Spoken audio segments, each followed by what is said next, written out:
Okay, today we are going to graph tangent and the reciprocals, secant, cosecant, and cotangent. We've had a lot of practice with sine and cosine, so we want to look at these other ones today.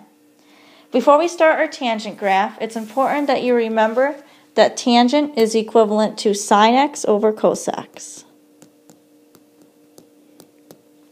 If you remember when we were making those charts as well, sometimes you had undefineds in that chart, those two big charts that we had. Well, the reason it was undefined was because it was where cosine was equal to 0. And I don't know if you remember or not, if you go back to your notes, but those undefineds occurred at the following spots. Negative 3 pi over 2, negative pi over 2, pi over 2, 3 pi over 2. So where those asymptotes are, where it's undefined is called an asymptote. Those asymptotes are places on the graph that the graph will get close to but never hit. I usually draw my asymptotes in with dotted lines. So I have an asymptote at pi over 2, which is right here. I know it's hard to see your labels.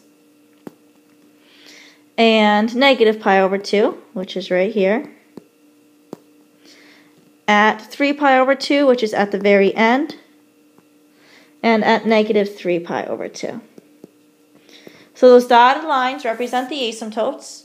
Where the function is undefined, it's where the function will never actually hit, but just get very close. And whether you type tangent in your calculator, or you just start memorizing what it looks like, this is what a tangent graph will look like. Sorry, it's like a S-curve like this. Kind of like that second one I drew a little better.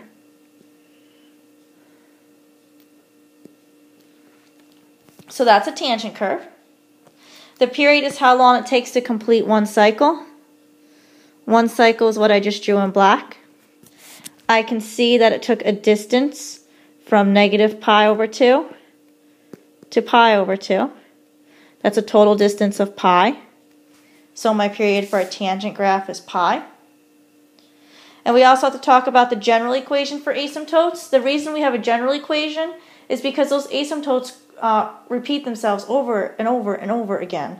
So those are just 4 of them that fit in my graph. But I would also have 5 pi over 2 and negative 5 pi over 2.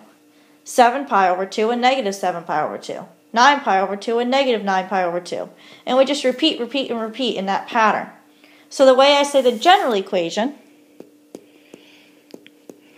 is pi over 2 plus n pi. N is an integer. So if I plug any value in for n, whatever answer I get will be an asymptote for a tangent graph. Cotangent is very similar. Cotangent, you can see there it's cos x over sine x. My asymptotes will occur where sine x is equal to 0. Sine x was equal to 0 at pi, at 0,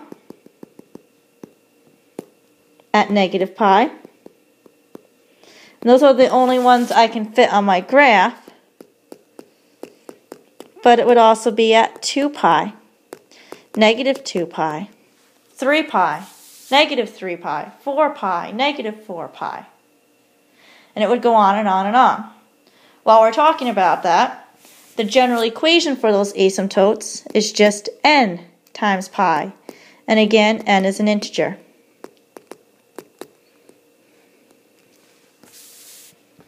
The graph for a cotangent graph looks very similar to a tangent graph. The difference is the curves go the other way. So this would be a picture of a cotangent graph, and it would repeat itself left and right.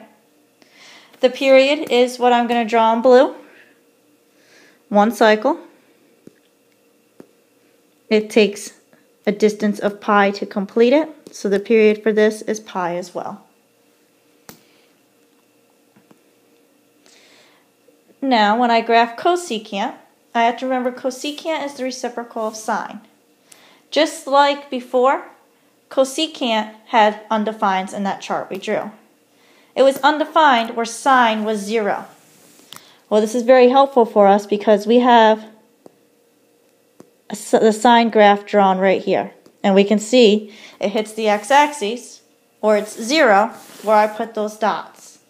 Those dots are going to become my asymptotes.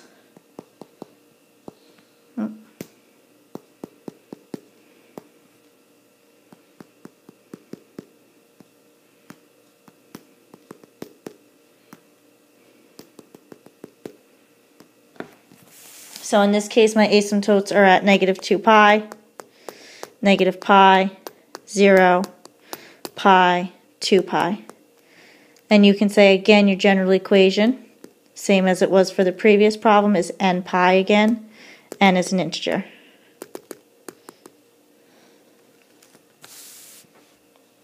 Once you have your asymptotes, you can draw your cosecant graph. Now, cosecant graph, if you were to type it in your calculator, looks a lot like parabolas. And the parabolas will touch your sine graph, right? That should have touched the sine graph, right at the highest point and the lowest point. And they just make little parabolas. Again, notice I'm using those dotted lines as a guide, but I do not go over the dotted lines. The period is how long it takes to complete one cycle. One parabola is one cycle, and that's a distance of pi.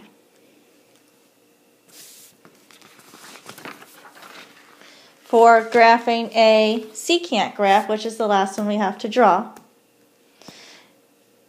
we'll use the cosine graph to help us. Where cosine is 0 is where secant is undefined. So I'm going to have an undefined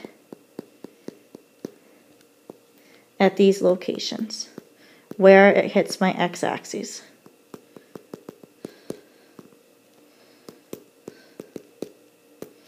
Again, it's because my cosine graph was 0 at those points.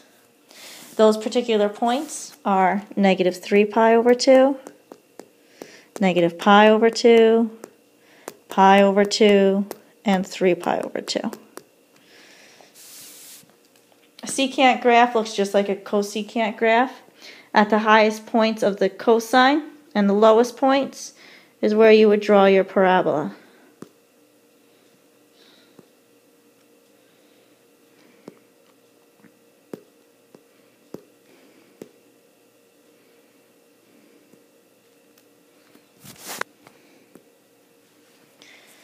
Okay, and again, it still takes a distance total of pi to see one cycle.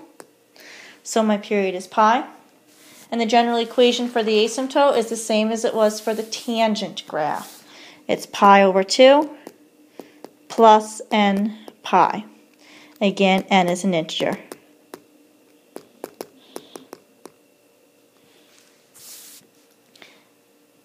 Okay, at this point, a couple do now questions. I just want you to tell me some differences. Just answer the 2 questions. And in class, we will look at that video together to figure out how to graph them in our calculator to help us out a little bit more when we get to the textbook problems.